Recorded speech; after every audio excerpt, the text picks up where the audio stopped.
Hey guys, welcome back to my channel. నిజం తెలుసుకొని కార్తిక్ దీపాన్ని క్షమాపణ అడిగిన జోష్న, పారిజాతాన్ని బయటకు గెంటేసిన సుమిత్ర. పారిజాతాన్ని బయటకు గెంటేసిన సుమిత్ర ఎందుకు సుమిత్ర నిజం ఎలా తెలుసుకుంది? మరి తెలుసుకున్నటువంటి నిజం తోటి జోష్న పారిజాతాన్ని బయటకు గెంటేయడం ఏంటి? మరి శివనారాయణ ఏమన్నాడు? దశరథ ఏం చేశాడు? అసలు సుమిత్రకు నిజం ఎలా తెలిసింది? ఇదంతా కూడా వీడియోలో చూసేసి తెలుసుకునేద్దాం. కార్తీక దీపం ఇది నవవసంతం అప్కమింగ్ ఎపిసోడ్స్లో ఏం జరగబోతుంది అనేది ముందుగా తెలుసుకోవడానికి వీడియోని లైక్ చేసి ఛానల్ని సబ్స్క్రైబ్ చేసి పక్కనున్న బెల్ ఐకాన్లో ఆల్ టైప్ చేయడం మర్చిపోకండి. ఇంకా మొత్తం మీద చూసుకున్నట్లయితే కనుక కాంచనాని హాస్పిటల్లో జాయిన్ చేసినటువంటి దశరథ ఇంటికి వచ్చి జోష్నని చాలా తిడతాడు, చాలా మాటలు అంటాడు. అసలు నీకు జ్ఞానం ఉందా? నీకు వాళ్ళంటే ఇష్టం లేకపోవచ్చు, నీకు వాళ్ళు ఈ అగ్రిమెంట్ రాసినంత మాత్రాన వాళ్ళు ఏదో కట్టు బానిసల్లా చేస్తున్నావేంటి? ఇంట్లో నుంచి వెళ్ళడానికి నీ పర్మిషన్ కావాలా? తను అక్కడే అత్త పడిపోయిందని చెప్తుంది, బావ వాళ్ళ అమ్మ పడిపోయిందని చెప్తుందంటే నీ మేనత్త మీద నీకు ప్రేమ లేదా? కాబట్టే నువ్వు తను చెప్పిన మాటలను నమ్మకపోగా ఒకవేళ అదే నిజమై ఉండొచ్చేమో అని చెప్పేసి కనీసం తనని పంపకుండా నువ్వైనా వెళ్ళి చూడాల్సింది, అది చేయలేదు. ఇంకా దానికి తోడు కార్తిక్ని కూడా వెళ్ళనివ్వకుండా చేసావు. ఇదంతా నువ్వు కావాలనే చేసావు అని చెప్పి అంటూ ఉంటే, డాడ్ దీపం ముందు గౌతమ్ చెడ్డవాడు అనేది, తర్వాత మంచివాడు అనేది ఆ మాటల్ని బట్టే నేను ఇప్పుడు నిజం చెప్తుంది అబద్ధం చెప్తుంది అనుకున్నా. అంటే వాళ్ళందరూ వాళ్ళిద్దరు షికాలు తిరగాలంటే నీ ఇంట్లో నుంచి బయటికి వెళ్ళి తిరగాల? వాళ్ళిద్దరు భార్యాభర్తలు వెళ్ళలేరా? వాళ్ళిద్దరు కలిసి సంతోషంగా ఉండలేరా? నీ పర్మిషన్ కావాలా? దానికి నీకు తెలిసేలా చేయాలా? వాళ్ళు తను వెళ్ళాలి, మా అత్తకు బాగోలేదు అని చెప్తున్నా కూడా నువ్వు ఇక్కడ కట్టేసింది కాక ఇంకా పిన్ని చేతికి అప్పచెప్పి నువ్వు బయటకు వెళ్ళిపోయావు అని చెప్పి తిట్టి సుమిత్రకి ఇలాంటి కూతుర్ని కన్నావేంటి సుమిత్ర అని చెప్పేసి చాలా గట్టిగానే అంటాడు దశరథ. అలా అన్నటువంటి దశరథకి సుమిత్ర మనసు చాలా బాధపడిపోతూ ఉంటుంది. ఏంటి జోష్న ఇలా చేసావు? ఇది మానవత్వంతో ఆలోచించడం నేర్చుకో అని చెప్పేసి అలా అంటూ ఉంటుంది సుమిత్ర జోష్నని. ఏంటి గ్రాని అందరు ఇలా నన్ను తిడుతున్నారని చెప్పి జోష్న కూడా అంటూ ఉంది. మనకి కోపం ఉంది దీపం మీద, మీ అత్త మీద కాదు అని చెప్పి అంటూ ఉంటే అక్కడ కాంచనాకి ఏమైనా జరగాలి, అప్పుడు చెప్తాను ఒక్కొక్కల సంగతి అంటూ దశరథ పై నుంచి చెప్పి లోపలికి వెళ్ళిపోతాడు. ఇంకా జోష్న అబ్బో అనవసరంగా ట్రిగర్ చేశానే అన్నమాట అనుకుంటూ ఏం కాదులే అని లోపలికి వెళ్ళిపోతుంది. ఇంకా తర్వాత రోజు ఉదయాన్నే దీప కార్తిక్ ఇద్దరు కూడా ఇంటికి రారు. అంటే జోష్న వాళ్ళ ఇంటికి రారు. ఇంకా రాలేదేంటి అని చెప్పి తెగ కాలు కాగిన పిల్లిలా తిరుగుతూ ఉంటుంది. పారిజాతం జోష్న దగ్గరికి వచ్చి ఏమైంది, ఎందుకు అలా తిరుగుతున్నావు అనగానే ఈ పని వాళ్ళు ఇంకా రాలేదు అని చెప్పి అంటే మీ అత్తకు బాగోలేదు కదా, హాస్పిటల్కి వెళ్ళి హాస్పిటల్లో చూసుకోవాలి కదా, అందుకే రాలేదేమో అంటే దానికి నేను పర్మిషన్ ఇవ్వాలి కదా, పర్మిషన్ ఇవ్వకుండా వాళ్ళు ఎలా వెళ్తారంటుంది. ఇంకా అప్పుడు సుమిత్ర వచ్చి చూడు జోష్న, కొన్ని వాటికి పర్మిషన్ ఇవ్వాల్సిన అవసరం లేదు, ఎందుకంటే అవి అవసరాలు కాబట్టి. ఇప్పుడు మీ అత్తకి బాగోలేదన్న విషయం కన్ఫర్మ్ అయ్యాక కూడా నేను పర్మిషన్ ఇస్తున్నా వాళ్ళు వెళ్ళాలి అని చెప్పి. ఎలా మాట్లాడుతున్నావు, ఎందుకు ఇలా తయారయ్యావు అని చెప్పి అంటుంది. సరే మమ్మీ మీ ఇష్టం అని చెప్పి లోపలికి వెళ్ళిపోతుంది. కానీ జోష్న మనసంతా కూడా దీపక్ కార్తిక్ ఇక్కడికి రావాల్సిందే, నా చెప్పు చేతుల్లో ఉండాల్సిందే అని చెప్పి చాలా ఉబలాట ఊరుతూ ఉంటుంది. ఇంకా ఈలోపు దీపక్ కార్తిక్ రానే వస్తారు. ఏంటి ఇంత లేట్ అని చెప్పి అంటుంది. ఎందుకు లేట్ అయిందో మీకు తెలీదా పెద్దమ్మాయి గారు అని చెప్పి అంటాడు కార్తిక్. సర్లే వెళ్ళి త్వరగా కార్లు క్లీన్ చేయి అని చెప్పి అంటే, పదండి ఈరోజు కార్లో మిమ్మల్ని చాలా దూరం తీసుకువెళ్ళాలి అని చెప్పి అంటాడు. ఏంటి ఇలా మాట్లాడుతున్నాడు? కొంప తీసి నిన్న తెలిసిన విషయం బావకి చెప్పకుండా వేరే బయటకు తీసుకువెళ్ళాలని చెప్పి కోపం వచ్చిందా ఏంటో చూద్దాంలే అని చెప్పి అనుకుంటూ ఉంటుంది. ఇంకా దీప వంటగదిలోకి వచ్చి వంట చేస్తూ ఉంటుంది. అలా వంట చేస్తున్న దీప దగ్గరికి పారిజాతం వచ్చింది. ఇంకా చాలా కోపం వచ్చి దీప క్యారెట్ ముక్కల్ని చాలా గట్టిగా తురుముతూ ఉంటుంది. ఏంటి మాట అడుగుతుంటే సమాధానం చెప్పకుండా క్యారెట్ ముక్కల్ని అంత గట్టిగా తురుముతున్నావు అని చెప్పి అంటుంది. ఇంకా పారిజాతం అలా అన్నటువంటి పారిజాతం ఒక చాకు పట్టుకొని తిరిగి, ఏంటి ఏం కావాలి మీకు? నిన్న నేను వెళ్తాను అంటే నన్ను వెళ్ళనివ్వలేదు, అక్కడ మా అత్త పరిస్థితి చాలా సీరియస్ అయ్యింది, నాన్న తీసుకెళ్ళి హాస్పిటల్లో జాయిన్ చేయకపోతే అత్త ఏమైపోయి ఉండేది అని చెప్పి అంటుంది. నాన్న ఎవరే అంటుంది పారిజాతం. అదే దశరథ గారు తీసుకువెళ్ళి హాస్పిటల్లో జాయిన్ చేయకపోతే మా అత్త పరిస్థితి ఏమై ఉండేది, అత్తకి గనక ఏమైనా అయ్యి ఉండాల్సింది, ఒక్కొక్కళ్ళ కాళ్ళు చేతులు విరిచి ఇదే పొయ్యిలో పెట్టేదాన్ని అని చెప్పి అంటుంది. వామ్మో, ఇది అన్నంత పని చేసినా చేస్తుంది అని పారిజాతం అక్కడి నుంచి వెళ్ళిపోతుంది. ఇంకా దశరథ హాస్పిటల్కి వెళ్ళొస్తాను సుమిత్ర అంటే, ఆగండి నాన్న, ఆగండి సార్, క్యారేజ్ వండిస్తాను కొంచెం తీసుకెళ్ళిపోతారా అని చెప్పి అంటే, ఎవరు నీ పర్మిషన్ అడిగి నువ్వు ఇక్కడి నుంచి క్యారేజీలు పంపుతున్నావు అంటూ జోష్న వస్తుంది. దశరథకి చాలా కోపం వచ్చి నోరు మూసుకొని ఉండకపోతే చాలా పరిణామాలు ఎదుర్కోవాల్సి వస్తుంది. జోష్న చాలా విషయాల్లో ఓపిక పట్టున్నా, ఇంకా ఓపిక నశించి నేను మాట్లాడడం మొదలు పెట్టాల్సి వస్తుంది, జాగ్రత్తగా ఉండు అంటాడు. సుమిత్ర నేను వండమని చెప్పాను ఏంటి జోష్న అంటుంది. ఇంకా దాంతో సైలెంట్ అయిపోతుంది. గబగబా క్యారేజ్ తీసుకొచ్చి దశరథ హాస్పిటల్కి బయలుదేరుతున్నాడు. కార్తీక్ హాస్పిటల్లో ఎవరైనా ఉన్నారా అంటే, ఆ పెద్దమ్మ ఉంది మా అయ్య అని చెప్పి అంటాడు.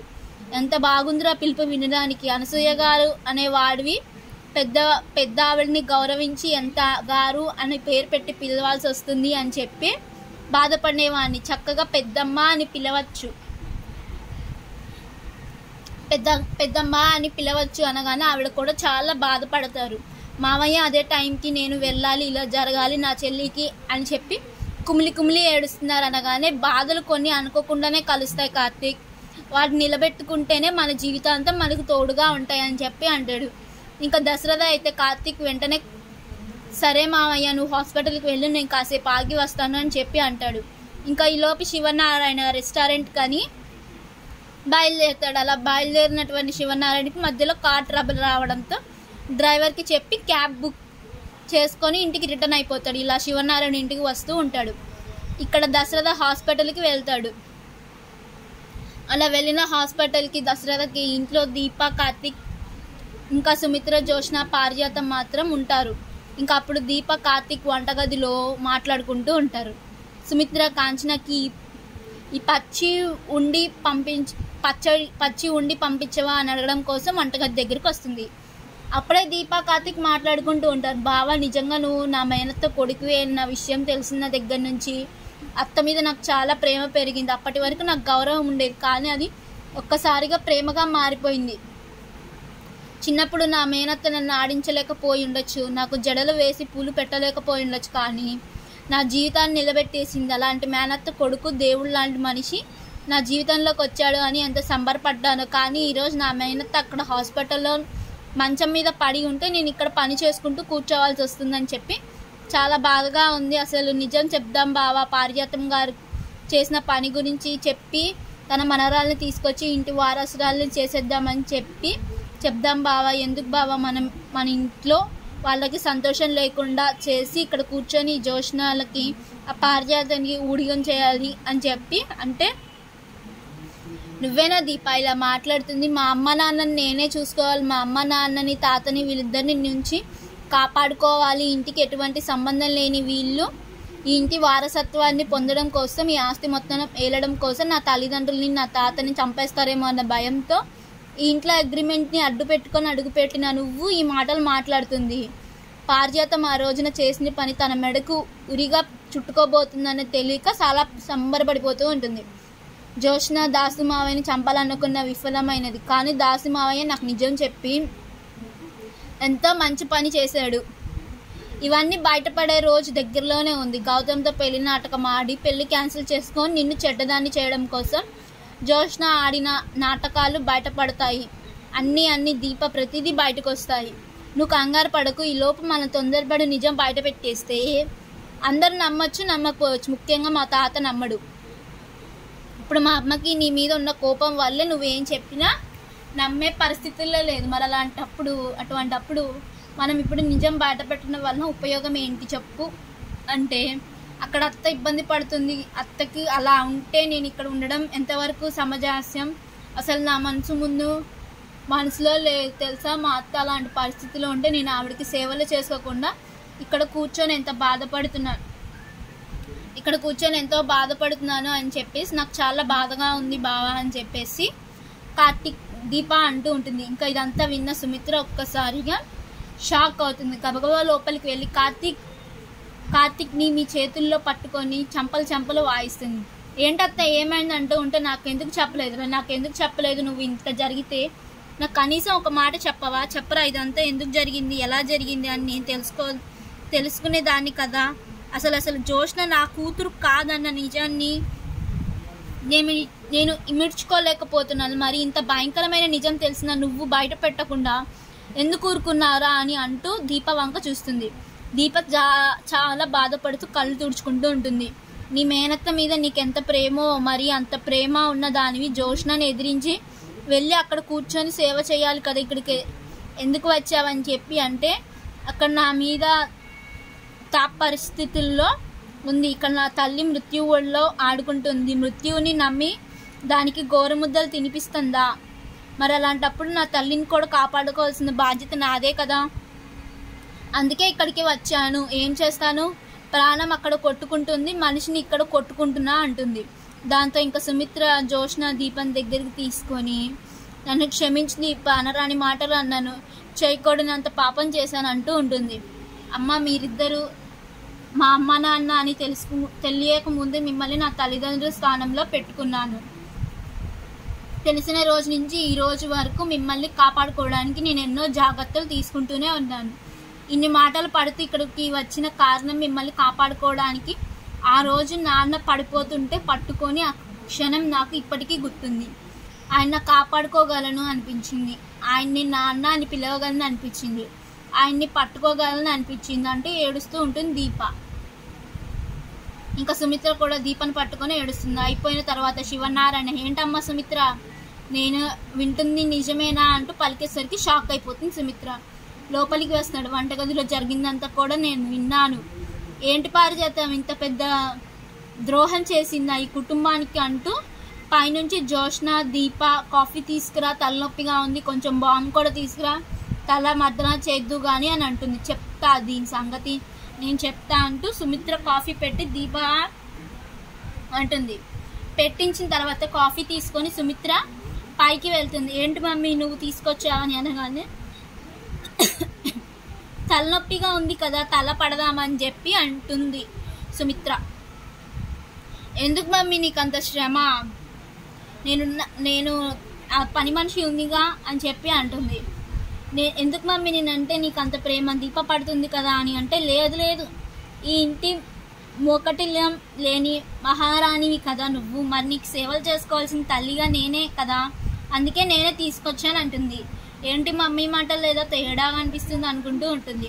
జోష్న ఇంకా పారిజాతం ఇంకా సుమిత్ర కాఫీ తాగుతున్న జోష్నని తల పట్టుకొని కుదిపేస్తుంది. కానీ జోష్న మీద వరకపోతుంది.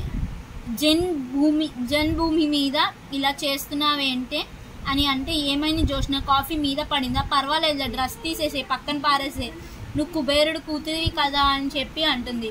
ఇంకా జోష్నకి ఎక్కడో తగులుకున్నట్టు అనిపిస్తుంది. కూర్చో తల పడతానని చెప్పి బాంబు చేతుల నిండా రాసుకొని జోష్న మొహం మీద నుంచి బాంబు పైకి రాస్తుంది సుమిత్ర. మమ్మీ కళ్ళు మండుతున్నాయి అంటుంది. మండుతుందా, అందరికి ఇలాగే మండుతుంది జోష్న, వీళ్ళు చేసిన పని వల్లే నీకే కాదు మాకు మండుతుంది అంటూ జుట్టు పట్టుకుంటుంది సుమిత్ర. అలా పట్టుకున్న సుమిత్ర జుట్టు పట్టుకొని జోష్నని గది నుంచి బయటకి ఈడ్చుకొస్తుంది.